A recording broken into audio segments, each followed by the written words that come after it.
বিসমিল্লাহ। এখন আমরা করছি সেকেন্ড পার্ট। এই পেজে দেখেন সেকেন্ড পার্টে লেখা আছে ৩ হরফে আলফাজ और जुमले। দেখেন সবগুলোতে প্রত্যেকটা ওয়ার্ড আপনার ৩টা লেটার্স আছে। প্রথমটা দেখেন পে, আলিফ আর কাফ। হ্যাঁ, ৩টা লেটার্স। পে, আলিফ, কাফ মানে পাক, পবিত্র, পাক পবিত্র।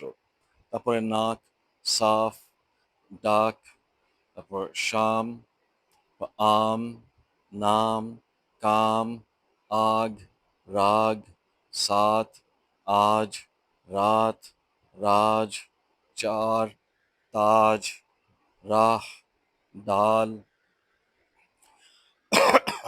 দাল, সাল, বাত, মান, বাপ, মা। এখন আমরা এই জুমলে দেখবো, জুমলা মানে সেন্টেন্স। দাল মাতলা, হ্যাঁ, দাল মাতলা মানে ডালটা আনিও না। রাহ পর চল মানে রাস্তায় চলো। আজ আমলা আজকে আম নিয়ে আসো। পাক সাফ রাহ মানে পাক সাফ থেকো, পাক পবিত্র থেকো। নাক সাফ কর নাক সাফ করো।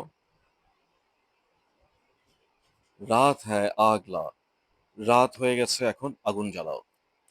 ঠিক আছে, খুবই সিম্পল। আসসালামু আলাইকুম।